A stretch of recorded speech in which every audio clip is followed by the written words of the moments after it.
नमस्कार दोस्तों, मैं आपका दोस्त और होस्ट आरजे राहुल और आए आज हम बेसिक शिक्षा अधिकारी सर के पास। सर का नाम है अनूप और सर से जानते हैं पहले इनका नाम, परिचय, उसके अलावा कब से वो इस अधिकारी पे तौर पे उन्होंने ज्वाइनिंग की है बस्ती में। नमस्कार, मेरा नाम अनूप कुमार तिवारी है। मैं ज़िले में जिला बेसिक शिक्षा अधिकारी के पद पर कार्यरत हूँ और ये मतलब 2011 से मैं एक शिक्षक के रूप में भी कार्यरत रहा। 2021 से मैं इस मतलब जो हमारा जो पोस्ट है, इस पोस्ट पे हमारी पोस्टिंग हुई है। तो ये मतलब मेरा एक शार्ट परिचय है।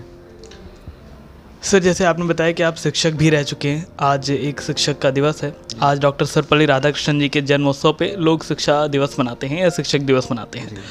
आपकी कौन से वो यादें रही हैं शिक्षक को लेकर, या जब आप शिक्षक थे तो बच्चों को लेकर कि ये चीज़ लाइफ में लोगों को ज़रूर सीखना चाहिए?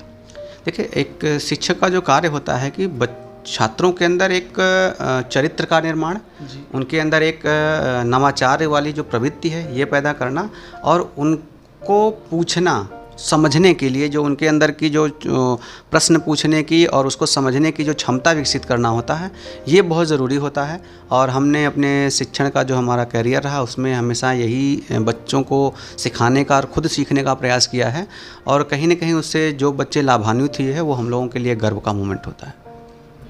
सर, आपने बड़ी प्यारी बात कही कि सिखाया और सीखा भी, क्योंकि बहुत सारे शिक्षक होते हैं या फिर बहुत सारे शिक्षक ही नहीं, ऐसे लोग हैं जिन्हें लगता है कि मैंने लाइफ में या जीवन में अब बहुत कुछ सीख लिया है, अब मुझे बस सिखाना है। तो इनके लिए क्या कहना चाहेंगे आप? देखिए, सीखने की प्रक्रिया जो है वो सतत चलती रहती है। एजुकेशन वो मोटिव टॉम मतलब गर्भ से लेकर के आपकी कब्र तक चलती है, जब तक व्यक्ति वहाँ नहीं पहुँचता है और कुछ न कुछ सीखता रहता है। इसीलिए केवल जो एक शिक्षा जो विद्यालयी शिक्षा होती है वो फॉर्मल कहा जाता है, लेकिन जो इनफॉर्मल वे में होती है, हम अपने परिवार से, अपने समाज से, आसपास के लोगों से, हम आपके साथ बैठे भी हैं तो आपसे भी कुछ सीख रहे होंगे। तो हमेशा हम सीखते रहते हैं प्रत्यक्ष या अप्रत्यक्ष रूप से। तो मेरा सभी लोगों से मतलब जो भी इस प्रोफेशन में या बाहर भी हैं कि हमेशा हमें कुछ न कुछ नया सीखने का प्रवृत्ति रखनी चाहिए और यही हमको एक बेहतर इंसान, बेहतर शिक्षक बनाने में आगे ले जाएगी। सर, एक सवाल जो कि अक्सर बच्चों के मन में रहता है, शिक्षक से डर लगता है, हम प्रश्न नहीं पूछ पाते, हमारा बेसिक कमज़ोर रह गया है। इसके पीछे के कारण क्या होते हैं? देखिए, ये कहीं ना कहीं अगर जो शिक्षक है उस शिक्षक का छात्र अगर उससे प्रश्न पूछने में डर रहा है तो कहीं ना कहीं उसकी शिक्षण पद्धति और उसके ऊपर भी एक प्रश्न चिन्ह है। हम लोग जब भी अपनी कक्षाओं में जाते हैं तो सबसे पहले हर बच्चे से यही करते हैं कि आप प्रश्न पूछें। हाँ, कुछ ऐसे छात्र भी होते हैं जो बहुत ही इंट्रोवर्ट होते हैं, उनको बार बार आप प्रयास करें तो भी वो पूछने से डरते हैं। तो एक शिक्षक के रूप में हमें ये भी देखना चाहिए कि आखिर उसकी क्या समस्याएं हैं कि वो अपनी बातें हमसे पूछ नहीं पा रहा है या बता नहीं पा रहा है। तो कई बार ये भी देखा जाता है कुछ छात्र इस प्रवृत्ति के भी होते हैं, तो उनको सामान्य बच्चों की तरह ले आने में या उससे थोड़ा बेहतर करने के लिए शिक्षक को ज़रूर प्रयासरत होना चाहिए। सर, इसके अलावा कोई ऐसी मूवी या बुक आप रिकमेंड करना चाहें जो कि बच्चों को लाइफ में एक बार ज़रूर पढ़नी चाहिए, देखनी चाहिए, जिससे वो बहुत कुछ अपनी लाइफ के बारे में सीख पाएँ? कई सारी किताबें हैं, मूवीज़ हैं। तारे ज़मीं पे है एक है, वो बच्चे देख सकते हैं। एक छात्र और वो जो शिक्षक का रिलेशन है कैसा है, ये आई थिंक बच्चों को देखनी चाहिए मूवी। कोई बुक्स बहुत सारी हैं। आप हमको लगता है कि सबसे अच्छा आप अब्दुल कलाम जी के उनकी किताबें आप पढ़ लीजिए। उनके शिक्षा पे छात्रों के लिए, शिक्षक के लिए बहुत प्रेरणादायी उसमें प्रसंग हैं। तो उनको मेरा ये कहना है कि सर्वपल्ली राधाकृष्णन और कलाम जी की जो किताबें हैं वो शिक्षकों को और छात्रों को पढ़नी चाहिए। उससे बहुत सहायता मिलेगी आपके लिए भी, हमारे लिए भी, और हर एक इंसान को बेहतर बनने में जीवन के। कहना चाहूँगा, अगर जीवन एक महाभारत है तो शिक्षक उसके श्री कृष्ण और आप अर्जुन हैं। तो अपने शिक्षक की बात अवश्य सुनिए, अपने लाइफ में आगे बढ़िए। और इसके साथ सर आपसे पूछना चाहेंगे, जब आप स्टूडेंट थे, हालांकि हर किसी के पहले टीचर उनके पेरेंट्स ही होते हैं, उसके बाद दूसरे टीचर मुझे लगता है उनके मित्र होते हैं, क्योंकि मित्रों से बहुत कुछ सीखते हैं, फिर बाकी दुनिया सिखाती है। तो आपके स्टूडेंट जब थे तब कुछ ऐसे किस्से जो आपको लगा कि मेरे टीचर्स मुझे ये नहीं बता रहे हैं या फिर मुझे इस तरह से नहीं समझ में आ रहा, तो मैं शिक्षक बनने के बाद इस चीज़ को सुधारूँगा? देखिए, हम लोग जिस प्रणाली से पढ़ कर आए हैं तो तब व्यवस्थाएं चाहे सरकारी विद्यालयों से पढ़े हैं आप और देख रहे होंगे आज के विद्यालयों में कितना ज़्यादा परिवर्तन है, कायाकल्प हो चुका है। बच्चों को पहले पेड़ के नीचे हम लोग पढ़े हैं, अपना बस्ता लेके जाते थे, मतलब रास्ते नहीं होते थे, बारिश के सीज़न में घुटने भर पानी में जाते थे, तो ये सब चीज़ें रहती थी। अब बहुत सारी, अब डिजिटल हो गया है, हर मोस्टली स्कूल्स में हमारे बिजली पानी की व्यवस्था हो गई, स्मार्ट क्लासेस लग रही हैं।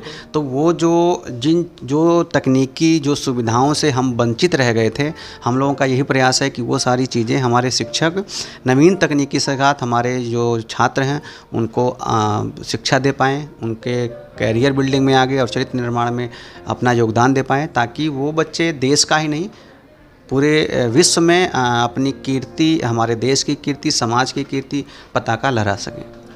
इसके अलावा सर, जो बच्चे थोड़ा सा पेरेंट्स को गुमराह करने लगे हैं, फ़ोन में पढ़ रहे हैं, फ़ोन में कई बार वेब सीरीज़ देखते हैं, मूवीज़ में लगे रहते हैं। हालांकि फ़ोन, क्योंकि कोविड पीरियड के बाद हर किसी को फ़ोन प्रोवाइड कराया गया पढ़ने के लिए, लेकिन कई बच्चे इसका मिसयूज़ कर रहे हैं। आप उन बच्चों से क्या कहना चाहेंगे? देखिए, फ़ोन और मोबाइल जो तकनीकी है ये हमारे जीवन का एक अभिन्न हिस्सा हो चुकी है।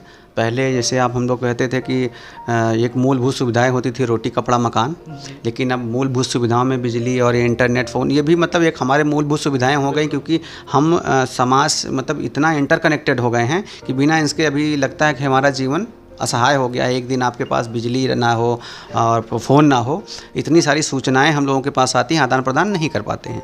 लेकिन इसके साथ साथ वो एक ड्रग का भी काम करता है। बच्चे कहीं ना कहीं वो डिजिटल ड्रग के रूप में उसका इस्तेमाल हो रहा है। बच्चों को मतलब डाइवर्ट किया जा रहा है, उनको मिसगाइड किया जा रहा है। जो साइबर क्राइम है वो उसके शिकार हो जा रहे हैं हमारे, चूँकि कुछ और बच्चे जल्दी से हो जा रहे हैं।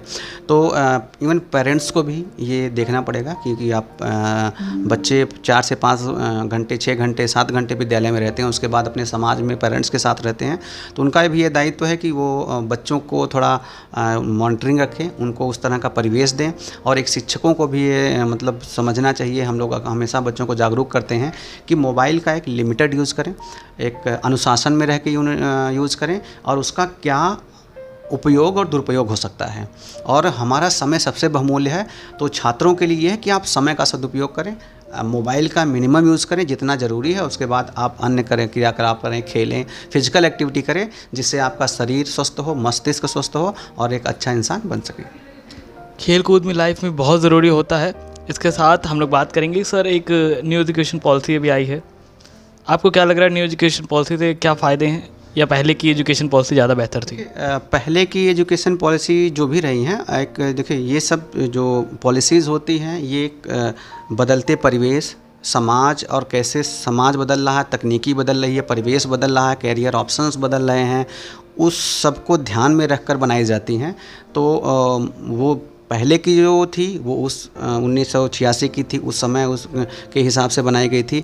अभी जो नई एजुकेशन पॉलिसी है ये फ्यूचरिस्टिक है, मतलब अभी और आने वाले 40-50 सालों में हमारा देश कैसा होगा, समाज कैसा होगा, तकनीकी कहाँ जाएगी, हमारी आज की पीढ़ी जो है उसको 20 साल बाद कैसा कंपटीशन फेस करना पड़ेगा, कैसे कैसे कैरियर ऑप्शंस आएंगे, एक समाज के चरित्र के निर्माण में क्या क्या ज़रूरतें होंगी, उन सबको ध्यान में रख के बनाई गई है।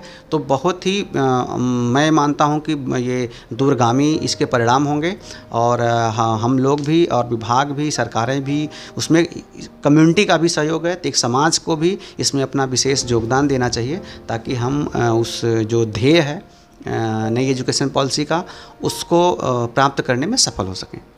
इसके अलावा एक आखिरी प्रश्न लेते हैं कि हर घर शिक्षा अभियान के लिए क्या कहेंगे, और अभी भी गांव में, हमारे बस्ती ज़िले की भी बात करें, बहुत सारी ऐसी स्त्रियां हैं, लड़कियां हैं जो उनको पढ़ने नहीं जाने देते। हालांकि हमने सुन रखा है, if you educate a man you educate a person, but if you educate a women you educate a family. उसके बाद भी हम लोग स्त्रियों को, लड़कियों को आगे नहीं बढ़ने दे रहे, पढ़ने नहीं दे रहे। मैं अपनी बस्ती की बात कर रहा हूँ, इसके लिए क्या कहना चाहेंगे? देखिए, स्कूल चलो अभियान चल रहा है, हम लोग, हमारा पूरा जो विद्यालय का जो परिवार है, हमारा जो सिस्टम है, हर गाँव में लगभग हमारे विद्यालय हैं। हम लोग अभी भी जो है घर घर अब फिर से सर्वे शुरू हो गया है कि अगर कोई बच्चा छूट गया हो विद्यालय तक उसका नामांकन करें। हाँ, जो आप कह रहे हैं कि कई बार पेरेंट्स बच्चियों को जो 10, 12, 14, 13 साल की हो जाती हैं तो उनको घर के कामों में लगा लेते हैं, उनको विद्यालय आने के लिए नहीं करते हैं। हम उनके साथ भी, हमारे मीना मंच संचालित हो रहा है, इस बालिकाओं को हम लोग रानी लक्ष्मीबाई आत्मरक्षा प्रशिक्षण दे रहे हैं। हमारे कुछ शिक्षक जो ट्रेंड होके आए हैं, बच्चियों के लिए जो किशोरावस्था में क्या समस्याएं आती हैं, उनके लिए क्या कैरियर ऑप्शंस हो सकते हैं, उसको हम वहाँ पे उनकी जो सुविधाएं प्रदान कर रहे हैं। साथ ही साथ एसएमसी और पेरेंट टीचर बैठक हो रही है, जिसमें ये हम लोग जरा लगातार प्रयास कर रहे हैं, बता रहे हैं कि एक शिक्षा क्या ज़रूरी है, क्योंकि उस बच्ची के लिए, उन छात्राओं के लिए, और उसके मतलब सकारात्मक परिणाम भी आ रहे हैं। छात्राओं की उपस्थिति भी बढ़ रही है। और कस्तूरबा गांधी हमारे विद्यालय हैं, जहाँ पे केवल हर ब्लॉक में एक कस्तूरबा गांधी है, 100 बच्चियां हैं, और वो ऐसी बच्चियां हैं जो ड्रॉप आउट हैं, कॉलेज और स्कूल से, मतलब जो 5वीं क्लास के बाद या जो है जो विद्यालय छोड़वा दिया गया या छोड़ गई, गरीबी या जो भी परिस्थिति रही है, उनको ब्लॉक में हम सर्वे करते हैं, हमारी टीम जाती है, कैंप लगाती है, और उनका हम जो है नामांकन करते हैं। वो 8वीं तक की वहाँ पे पढ़ती हैं। अब वो उच्चीकृत हो रहा है, तो आगे वही बच्चियाँ 12वीं तक पढ़ेंगी। फिर उसके बाद सरकार की इतनी योजनाएँ हैं बच्चे छात्राओं के लिए कि उनको स्कॉलरशिप भी दे रही है और पढ़ने का मौका भी दे रही है, ताकि कई बार जब घरों में काम करने में इसलिए लगाया जाता है कि उनकी वित्तीय हालत, माली हालत इतनी नहीं होती है, तो उनको ये समझते हैं कि ये काम अगर ये कर लेगी तो हमारा जो है मजदूरी बच जाएगी, इतना पैसा बच जाएगा। तो वो स्कॉलरशिप देने का इसीलिए प्रयास किया जा रहा है कि ताकि उस परिवार का भी एक तरह से सपोर्ट सिस्टम उनके लिए बन सके और वो बच्चियां पढ़ सकें। क्योंकि हमारा जो डेमोग्राफिक डिविडेंड है, हमारी जो आबादी है, लगभग 35% आबादी अभी हमारी एकदम युवा है, और वो अगर पढ़ लेगी, स्किल्ड हो जाएगी, तो ना केवल भारत में बल्कि विदेशों में भी। आप देख रहे होंगे यूरोप की जो एवरेज एज है वो 45 से ऊपर है। जापान, चाइना, इनकी उम्र जो बढ़ रही, इनके अंदर लोग वृद्ध होते जा रहे हैं। तो एक जो प्रोडक्टिव एज है वो एशिया में सबसे ज़्यादा, उसमें सबसे ज़्यादा भारत में है। तो कहीं ना कहीं पूरी दुनिया को हम लीड कर सकते हैं, इसलिए ये ज़रूरी है। और हम लोग, हमारा विभाग पूरा प्रयास कर रहा है। आपके कम्युनिटी चैनल जो है, इसके माध्यम से जितने भी माता पिता जुड़े हुए हैं, जितने भी जागरूक नागरिक जुड़े हुए हैं, हम आपसे यही निवेदन करते हैं कि बच्चियों को हमारे विद्यालयों में ज़रूर भेजिए। नामांकन हुआ है, और अगर कोई ऐसी बच्चियाँ छूट गई हैं, क्योंकि कई बार आप देखते होंगे ईंट के भट्ठों पे या जो मजदूरी करने वाले हैं वो बहुत मोबाइल रहते हैं। 2 महीना यहाँ रहे, 2 महीना वहाँ चले गए, तो कई सारे बच्चे हैं कि हो सकता है दूसरे ज़िले में उनका नामांकन हो और अभी बारिश के बाद यहाँ पे उनको ठेका मिल गया हो, तो उनके साथ वो बच्ची चली आई हो। हमारा मतलब प्रयास रहता है, ब्लॉक लेवल पे भी हम लोगों ने टीम का गठन किया है। लेकिन आप लोग भी, एक जो कम्युनिटी होती है उसका हम ये कहेंगे, निवेदन करेंगे कि ऐसे किसी भी बच्ची या छात्र आपको अगर मिलता है जो भी नया ज़िले में आया है, जिसका लगता है कि नामांकन नहीं हुआ है, तो ज़रूर हम तक सूचित करें। हमारा फ़ोन नंबर है 9453004117। आप उस पर व्हाट्सएप कर सकते हैं, कॉल कर सकते हैं, या mis.basti@gmail.com पे हमको मेल कर सकते हैं, ताकि हम उन तक पहुंच सकें और उनको एक बेहतर शिक्षा और बेहतर भविष्य के लिए तैयार कर सकें। बहुत बहुत शुक्रिया सर। एक पर्सनल क्वेश्चन, आप बचपन में क्या बनना चाहते थे? देखिए, हम लोगों का जो, मैं सच बताऊं कि हम बहुत लोअर या मिडिल क्लास के जो छात्र होते हैं, तो कई बार हम लोगों को क्या बनना है हम सब समझ में नहीं आ पाता है। वो हम तब समझते हैं जब हम 12 या 12वीं पास कर लेते हैं या ऐसे लोगों के सामने आते हैं, तब समझ में आता है कि बनना क्या है। तो हम भी उसी तरीके से थे। बचपन में हमारा कोई सपना नहीं था क्या बनना है, क्योंकि जिस बैकग्राउंड में थे हम लोग, वहाँ पे इस तरह का कोई वही मतलब नहीं मिल पाया कि हम किसी से उस तरह से प्रेरित हो जाएं कि ये बन पाएँ। लेकिन हाँ, जब बाहर आए तो हमें लगा नहीं कि हमें सिविल सर्वेंट बनना है, और अगर वो नहीं बनना है तो शिक्षक बनना है। तो हम शिक्षक पहले बन गए, बाद में हम लोग से मतलब PCS के थ्रू इस सेवा में आए। तो कहीं न कहीं हमारी दोनों जो सपने थे वो हैं, और अभी भी मैं ये प्रयास करता हूँ और मैं चाहता हूँ कि मैं शिक्षक बना रहूँ। बहुत बहुत शुक्रिया सर। एक छोटा सा और, रेडियो से आपका क्या जुड़ाव रहा है? सुनना हुआ कभी या फिर अभी? रेडियो, देखिए, रेडियो मतलब जो डिजिटलाइजेशन है वो अभी 5 साल पहले हुआ है। आज से 20 साल पहले रेडियो ही रेडियो था। हम लोगों, मेरे मतलब 90s की हम लोग वो हैं नस्ल हैं, जब केवल रेडियो हुआ करता था, गांव में रेडियो होता, तो हम लोग बचपन से ही रेडियो सुन रहे हैं। और बहुत सारे जो है BBC हो, विविध भारती हो, किसान रेडियो हो, ये सब जो पुराने रेडियो हैं हम लोगों ने सुना है। और तब यही उस समय के हमारे लिए जागरूकता का, हमारे ज्ञान अर्जन का, मनोरंजन का एक साधन हुआ करते थे। तो रेडियो से जुड़ा हम लोगों का बहुत पुराना है। बहुत बहुत शुक्रिया सर।